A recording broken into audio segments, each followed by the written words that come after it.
Will you dare to love? Millennials and Gen Z, I want you to order my new book, Millennial and Gen Z Guide to Marriage, Love in the Age of Lies, Deception, and Mistrust by Natural Ferreira, because this is our time. Available today on Amazon, iTunes, and Audible. Moving on, I just wanted to talk a little bit about this theory that I had. I'm not going to make this a really long one. A little bit of a touchy subject, a little bit of a pill. But I have been thinking about movies and film. And I'm someone who loves movies, guys. Like, movies were a big part of my upbringing, a big part of my growing up, my family.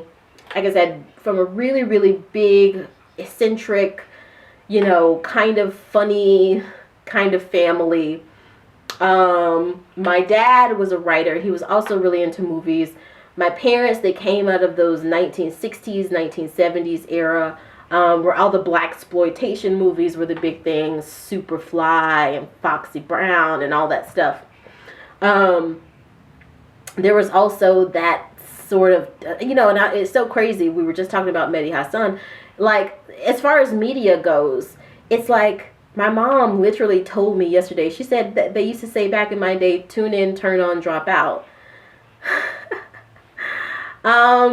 And I was like, oh my God, you're so right. I used to I think I had a t-shirt with that saying on a back when I was a teenager wearing tie-dye or something. But that's now so real for us millennials and Gen Z. It's like we finally get why people in the 50s, the hippies, the Black Panthers, and people, and the ones that were saying that back in the 60s, the 70s, it's like, okay, we get it now, because we're dealing with our own version of American communists and wannabe dictators and stuff like that. So, but I have a theory. She told me that, and it really just got me to thinking.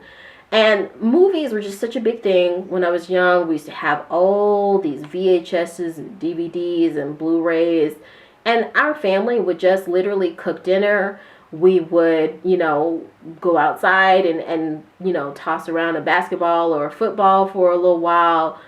Maybe go back in, maybe some cousins would come over, maybe some aunts would come over, maybe it'd just be the family, and we would eat dinner and we would watch a movie. So I've seen a lot of movies. And I have to say that my favorite era would have to be the early 2000s. So good. I mean, what's some of the movies that I can name? Pineapple Express, Knocked Up, I Love You, Man. If we're going even further back, Pootie Tang, the Louis C.K. show, back when, before all of that stuff went down. Parks and Recreation, The Office, the Wayans brothers, Sister, Moesha. The movies, we could talk about so many different things. We could literally talk about every single Eddie Murphy movie, every single Martin Lawrence movie, Rosario Dawson, Quentin Tarantino movies, Charmed. 90s, early 2000s was, for me, I feel was Millennial and Gen Z's era of my parents' blaxploitation film eras. My parents, they had these amazing films, like the blaxploitation movies, like the movies like The Graduate even, Jesus Christ Superstar, all that good stuff. But they also even had the shows like The Jeffersons, Cheers, All in the Family, The Cosby Show. That was kind of in between, sort of Gen Y. There was so much good film, music, and television that came between, I would say 1965, something like that, 1965 and 1985, I don't know. And then kind of died down. And then back up again in 98 to 2006, 2007, Lost is my favorite show. Desperate Housewives. So many good things from the early 2000s. But then, guys, stuff just seemed to drop off within the past 10 years, the past decade, but really, really bad in the past 3 to 4 years, I would say. I remember literally the whole family getting really excited to go to the movie theater to go see something like the Transformers. Now, the old folks would probably stay behind. But me, my little cousins, my nephews, my nieces, my sisters, my brothers, maybe a few aunts and stuff. I guess I got a big family, y'all. This was back when people weren't afraid that any public space they go into was just going to get shot up by terrorists, or somebody was going to be asked to remove because of racism. You know, this was back when things weren't so, ugh. But we would literally all go to some opening like the Transformers or something like that. And this was back when we would see the movie in the theater. We would go and buy the DVD. We would watch it again. Somebody would learn every single line of the movie. Somebody would build the Legos Transformer, have all the video games, all the, all the stuff, whatever, and you would remember the lines from the movies because it was just that good. Do you know any movie released in the past 3 to 4 years, and let's even say 10 years, that you know all the lines to? Go on, be real with me. Is there any movie that you know all the lines to because it was just that good that you had to watch it a few times? Go on, I'll wait. No, not a one, no. Not me either. Do you have any shows where you use a character's catchphrase? For instance, like, hey, the Fonz, yeah? Or, hey, hey, hey, hey, hey, hey, it's Fat Albert, or, what you talk about, Willis? Do you have any shows like that? No, because we've reached this horrible point where film is just production. There's no craft in it anymore. And the 90s and the 2000s, somebody online said something, in my Black online spaces said something really nice. They were like, the 90s and the 2000s, early 2000s was so good for television shows because it really crafted this space between art and marketing. And it didn't take itself so seriously. And they talked about how shows today, it seems so dramatic and theatrical, like you're watching these mini movies. And okay, for instance, Lost, like I said, Desperate Housewives, these were kind of like mini movies, but it knew how to not take itself so friggin' seriously. It knew how to not lean completely on effects and more on just a good plot. A good plot and good marketing. Look at the Barbie movie that came out. I haven't even seen it, but I can tell you a crap ton of money was spent on that marketing. As a person who works in advertising, had to be at least $3 million. At least. I don't know how much. But a good amount of money was spent on that marketing. I mean, it was everywhere. Influencers talking about it, friggin', banner ads, everywhere you go, you see banner stuff for Barbie, you see it on YouTube, you see it. I'm pretty sure people who have Spotify and things like that, they saw it there. They probably saw it on TV. Everywhere. Was Little Mermaid pushed like that? No. And I bet if it was, it probably would have got a better showing. But it just, I don't know. It seems like the movies and shows that we're getting right now are from tired old execs who just say, hey, okay, well, this one worked. I told my husband, even when we look at stuff on Netflix, sometimes Netflix's feed is so friggin' ADD. It kind of just looks like, the higher ups or whatever were just like, oh, okay, so we see that people are really into,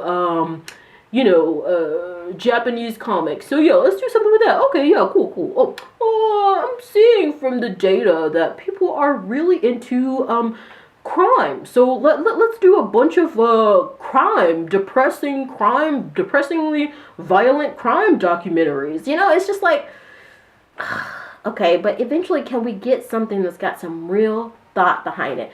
You even think about those movies like She's All That. I mean, it wasn't something that was groundbreaking, but it's iconic. Everybody remembers the stuff from that. Everybody knows that song, There She Goes, because of that, Kiss Me, because of that movie. The Scary Movie series. The Scary Movies, where are those of today? And even the inspiring stuff, the Touched by the Angel, the Mask, the ghost whisperer. That's why we so doggone hopeless, is because media is not reflecting anything in hope. And it's the same thing with news, because people saw, grievances sells. So let's just keep on dishing out grievances. Yeah, very good idea. But anyway, I have a theory. Do you guys remember this one guy? Harvey Weinstein. Yes, I'm going there. Harvey Weinstein with his walker. Why did he have a walker? And that's just something that you notice, the collapse of the narcissist. You know, you kind of see it happening with Donald Trump. It looks like his face is like melting off. But, you know, that place of power to being exposed for the horrible narcissist that they are, and the collapse that ensues. And I'm sorry for this man's family. I know he has children, and I can't imagine how they feel, but he did some horrible things to women for a very, very long time. This one man essentially spun out the whole MeToo movement. But when I go on Google, because Harvey Weinstein was basically canceled, right? He was basically canceled by the industry. And we could think that, you know, maybe that had an effect on the industry. And maybe that also meant that, you know, while he was sort of not really focused on it, he was focused on it, but he was also maybe battling out whatever his trauma, whatever his mental hangups were on abusing women, namely. He probably didn't really have the time to mentor some young producers, filmmakers, writers, creators, actors, the way that he probably could have if his head was fully in the game. And all of his movies. So let's just name some Harvey Weinstein movies. So let's see here. We got Untouchable. We got Django. We got Good Will Hunting. Lord of the Rings. Scream. Shakespeare in Love. 9. Kill Bill. The Hateful Eight. Inglourious Bastards. Death Proof. One of my favorites. Kill Bill Volume 2. Jackie Brown. The Burning. Scary Movie. Gangs of New York, Grindhouse, Scream 4, Scream 2, Scream 3, Planet Terror, Spy Kids. Spy Kids is one of those movies for my family. We had all the DVDs, all the VHSs, the toys, knew the lines, all that stuff. Antonio Banderas, Selma Hayek, all that stuff. Where are those movies now? What else do we got? The King's Speech, The Butler, The English Patient, She's All That, another Lord of the Rings, Air Bud, Paddington, The Founder, another Lord of the Rings, Ella Enchanted, one of my favorites, Scary Movie 2. A lot of good movies. But Harvey Weinstein has been canceled because of bad behavior related to sexual allegations. And ironically, the movie industry is kind of stagnated. You guys see what I'm getting at? I have an article here, Hollywood's Sexual Misconduct Scandals. This is from September 2023. So, of course, Harvey Weinstein is one of the biggest ones. We all know about him. I'm going to skip down through some other ones. Now, in this article, there is a lot of actors, but I want to focus more on the big guys. I want to focus more on the big guns, the ones that have more pull, the producers, the creators. So, we have, let's see here. Nope, more actors, lots of actors. Okay, so we have Oscar-winning filmmaker Paul Haggis. Now, I gotta admit, I don't know all of these, but he was accused of sexual misconduct by 4 women, including 2 R words. Now, I'm gonna go on Google again. I'm gonna ask for Paul Haggis movies. And I'm not even gonna go into TV shows because we might be here for quite a bit longer, but I imagine that a lot of these filmmakers filmmakers, these producers who have sort of disappeared, have been canceled because of sexual misconduct, did a lot of the movies that we know as well. So this one, Crash, great movie. $1 Million Baby, Casino Royale. It's a big movies, right? So who else do we got in here? So, Jeff Franklin, the Full House and Fuller House creator, was dropped from the Netflix series in February 2018 after a report from Variety detailed complaints of alleged inappropriate behavior. So, I'm imagining again, just like Weinstein, Haggis and Franklin probably didn't have too much time to train proteges, you know, and I know they definitely probably didn't have time to train proteges who look like me. You know, I would love to create films. I would love to write for films. I would love to be around films. Not that I've necessarily pursued that, but I'm pretty sure there's plenty of people, just like how I concentrate on art and advertising and painting, you know, and writing, the vlogging things that I do. I'm pretty sure, as passionate as I am about these things, there's some version or versions of me, young black men and women, or just men and women of every single color, but just younger, who want to be the next, not in the allegation stuff, but in the creative works, oeuvres that they put out. Franklin's, Haggis's, Weinstein's. And that's to give them credit. These were amazing filmmakers. I mean, Full House, that's another one of those staples. You know, we all remember those catchphrases. We remember the characters. We remember the plots, the storylines. These were really, really oeuvres. These were works of art. And it was tainted by sexual misconduct, by, the R word, you know. It's horrible. It's actually horrible for me to think about it. But those proteges they probably really didn't get, they didn't come into fruition the way they should have. So Philip Burke is another one, you know, that was terrible with Brendan Fraser. Absolutely terrible. I think they got Tom Brokaw in here. They've got Bill Cosby.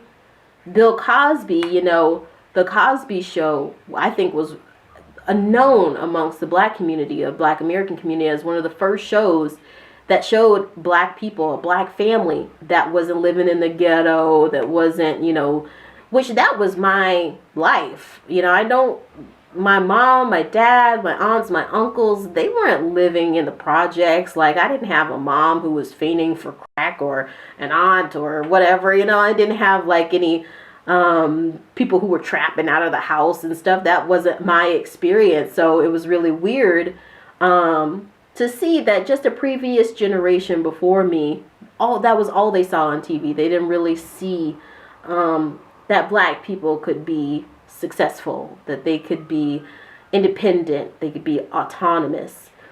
I think you can probably see that a bit in the 70s, but in the 50s and 60s, it seems like that was also, they were less drug-addled, you know, crack fiends or whatever, but they were like coons, you know, they were like kiss-ups, like brown nosers, you know, on a plantation. But I mean, it just shows that the media has advanced, but where we are right now, it's all dropped right back down. Stan Lee, you know, editor-in-chief of Marvel Comics, haven't seen too many good Marvel movies in the past 10 years. And, you know, Marvel movies, my dad was the biggest Marvel fan. Like, biggest. He was such a freaking dork for this stuff. And I really didn't take him seriously. Sometimes he would just be dying to go to the movie to watch the latest Marvel movie. And I'd be like, Dad, I'm not into it. But I would give anything now to watch those movies with my dad. And when I look at them, they're really good movies, you know? But I haven't really been seeing too many of those superhero movies like Iron Man lately. So, yeah, I wonder what that is. Who else do we got? We got a celebrity chef. They talk about Morgan Freeman. Morgan Freeman, I mean, I think, I don't know, there's mystery around that, but he denies allegations. I think it was like a step granddaughter or something like that. Um, I think that's it, because I did do a quick sweep of this before.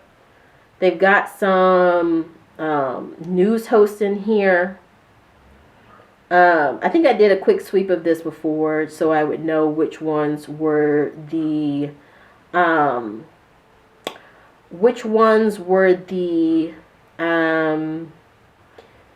the guys who were actually the creators or the producers of these films. Like I said, most of them are um,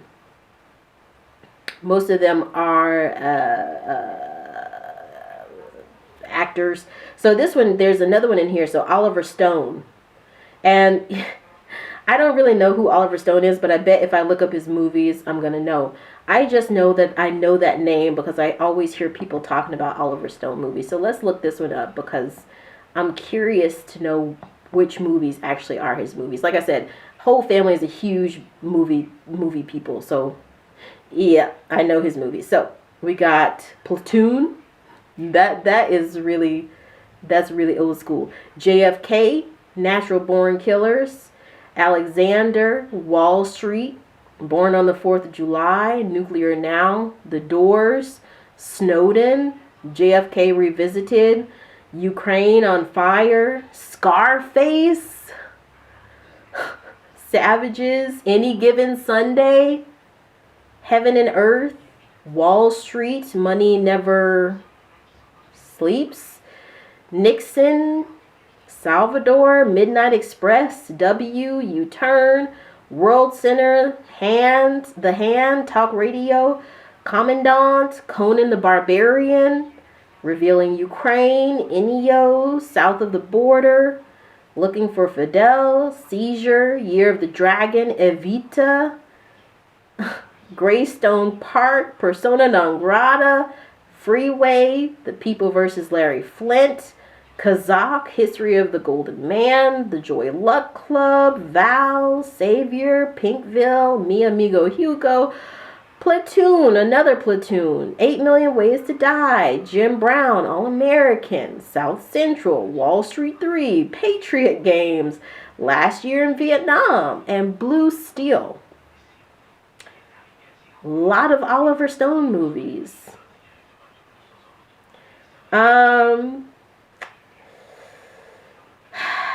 I think there was one more in here. Some more TV hosts, some rap people. I think that might be it for the creators. Louis C.K. is in here. Louis C.K. was the creator of Pootie Tang. And that was one of me and my dad's favorite movies. We used to laugh our butts off at that thing. I was really disappointed to hear about him because I also really loved his show back in the day. I think, I said, how many times have I said I think that's it, guys? I think that's it. Like I said, the most of these are actors. Mark Schwann, the creator of One Tree Hill. I really love that show. Oh my God. And this one was accused by Sophia Bush. And you know, oh my goodness. Oh my goodness. Good Lord have mercy. And they talk about TJ Miller. You know, the fact that this list is so long is really, really disheartening. It's really disheartening. That's it, guys. To wrap up, I think that we're coming out of a time where, as Donald Trump just so eloquently said, we used to grab them by the P words, where that was something that was acceptable and there was no pushback. And women in the industry would just accept that this is the payment that I'm going to have to render forward just to get to where it is that I'm going. You know, like, this is the industry. I can't do anything about it, and that it is what it is. And the Me Too movement was about shining a light on that. It was about saying, I'm a human being. I have rights. I'm a person. I'm somebody's daughter. I'm somebody's maybe mom. I'm somebody's sister. And I don't deserve to be used. I don't deserve to be abused. And it's horrid. I can't imagine what it did to these women and men. You know what? Women and men. It's not just women. It's mostly women. But as I told my husband, sometimes I'll be walking home and usually older white men in cars will just stop. They'll just stop and be talking to me. And usually I have my headphones or earplugs in or something. Even if I don't engage them at all. Sometimes I flash my ring and just, say, F off or whatever. But even that right there does something to me, because it hurts the soul to know that people could look at other people as objects, There was a story in New York I saw recently. I was talking to my mom about it. A man was trying to take his 18-year-old baby, this girl, into sex trafficking, and her mom beat this predator down 3 flights of stairs. I was like, you go, girl, you fight for your baby. But the fact that people could look at girls and boys, women and men as objects like that, and to know the trauma that it does to a person like that for the rest of their life, is horrible. And it's also horrible the standard that it is set for so long. These people in Hollywood who have used that and just pretended that nothing, not just Hollywood, politics, corporate space, all over, and just pretended like, oh, it's just a boys club, we're just playing around.